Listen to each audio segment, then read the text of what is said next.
Hello and welcome to another report, weekly report for small business and supplier diversity, um, aka the Supplier Diversity and Small Business Economic Report.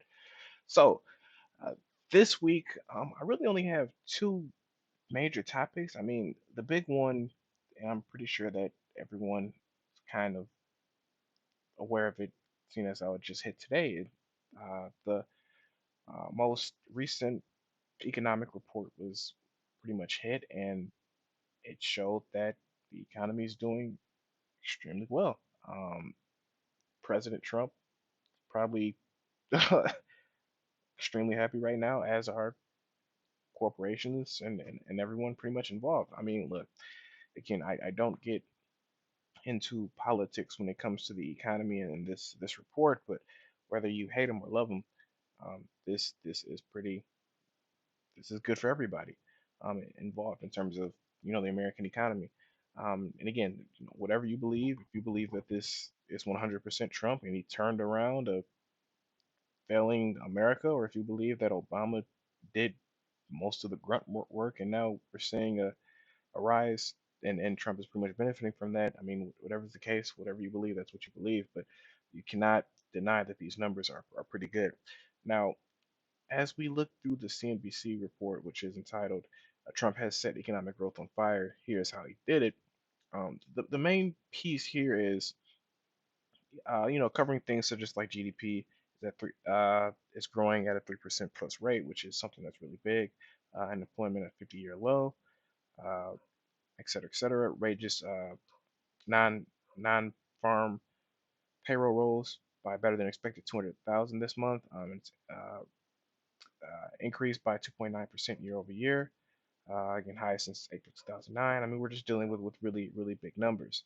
I would say, kind of, you can ignore the other things that are kind of hitting in here. So, for example, when Larry Kudlow, director of National Economic Council and chief advisor to Trump, says, "I still believe the big story this year is an economic boom that most folks thought impossible." I mean, I don't recall anyone saying 3% was impossible. I've seen highly unlikely. I've seen most people thought it was going to be around 2%, but I mean, I know most people thought it was going to be around 2%. I think Donald Trump said it was going to be around 3 to 4%.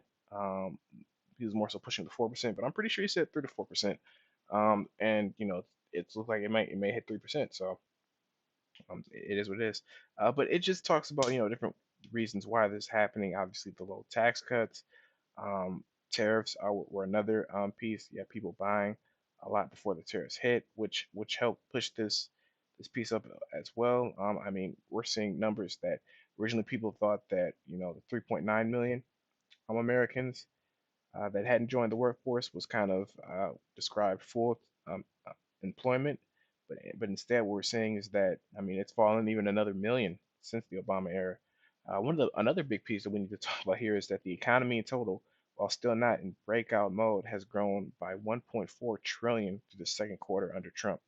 The same period for Obama saw a gain of just 481 billion, or a third of Trump's total. So we're definitely seeing some huge growth here. Now, obviously second quarter, of the second year after following, a pretty. I mean, we can all agree that the economy and that Barack Obama inherited is extremely different from the economy Donald Trump inherited. So to see that three, a third of what Trump is, while huge, I don't I would like to see which which year they're doing without Obama, because that if it's Obama's second year, then that's just extremely misleading and just ridiculous.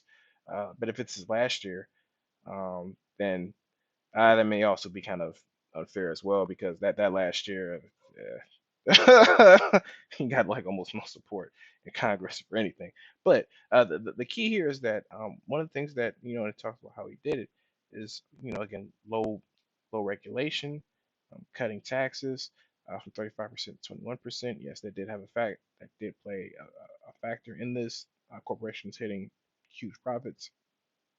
In addition, again, the tariffs I said before, banking reforms, which were choking small and community banks, smaller community banks, which again that was something that I was a really big supporter of. Getting rid of those banking regulations for the smaller banks who really weren't the ones who exacerbated the the recession. I mean, just and even then, like having them, a lot of small businesses get their loans and whatnot from these smaller institutions. So when you have them having the same regulations as the bigger banks, that just didn't make any sense to me. So he scaled that back, which is again why we're seeing lending increase, in my opinion, making it more competitive in terms of or for small businesses looking for loans. So that's pretty good. Uh, and then again, just a chart on regulations or rules that were published during a presidential year. As you can see, just huge numbers during um, every other administration. In fact, funny enough, under the Obama administration, it was less regulation published versus the Bush, aka the Republican administration. In fact, the Bush administration was actually more than the Clinton administration too. Go figure. One the highest regulated time came during the Republican. And then you can see that compared to President Trump, which, as we can all agree, is just significantly lower than anyone else. So these are some of the ways that's happening now. Now, with all this being said, the biggest issue, and as you can see, skeptics doubt it will last, is how long will this last, right? They figure the current boom will begin petering out as soon as mid 2019 and possibly end in recession 2020. If that happens, then I mean, this will be President Trump's one and only time as president.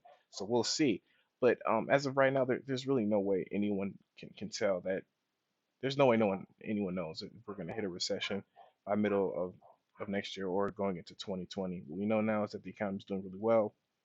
You have a huge arguments when it comes to, is this front loaded in terms of the economy, or does this have legs and will this continue?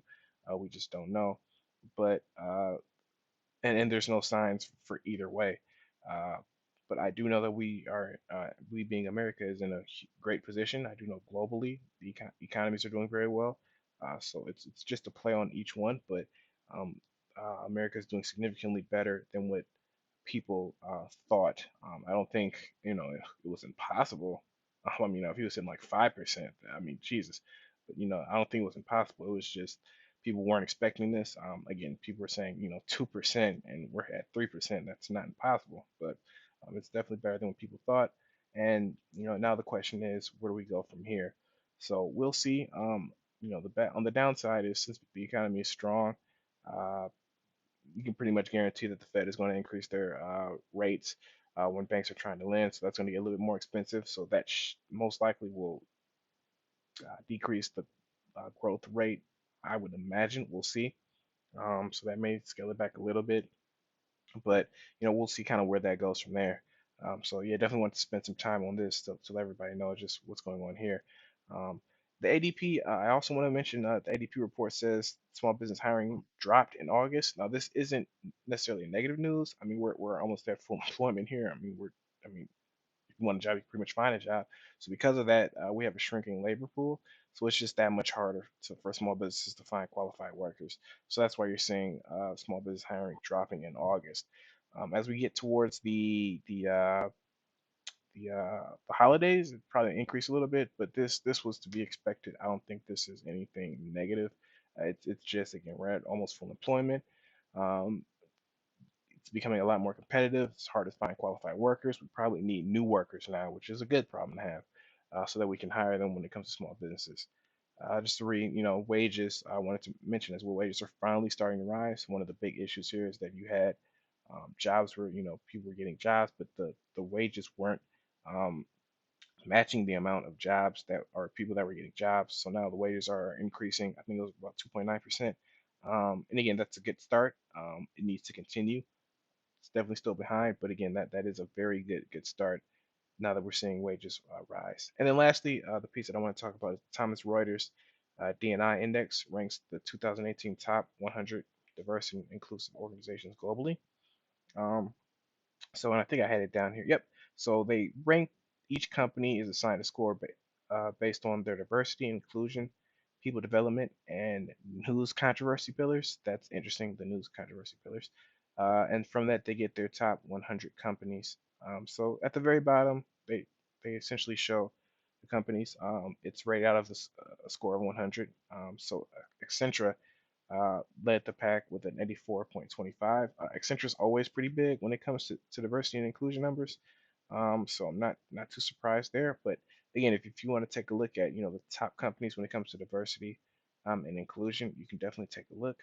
I was reading somewhere that I don't understand, I don't know if it includes supplier diversity. I believe it does, but this is more so looks at a company's complete look at their diversity and inclusion programs. So that includes everything from workforce diversity, hiring employees, to how they're involved in the community, to I believe spending with diverse suppliers, to again social, environment engagement, and things of that nature. So it looks at everything and kind of ranks them from that. So and again, you got the Accenture, and everyone else. But yeah, definitely take a look at this if you have the time. Interesting list, to say the least. And I think it's always, congratulations to the companies that made it to this list, and really appreciate all the work that everyone on this list does.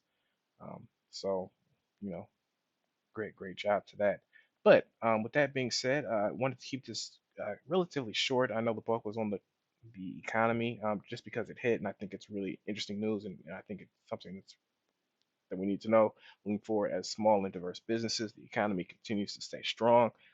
I mean, it is a great time to start a business now. It is a great time to be in business. I know that personally. I know my company is doing it's just doing extremely well. I guess is relative, but it's doing well under this economy. And hopefully this continues. But I again, whatever you feel about the current administration is how you feel, and that's okay.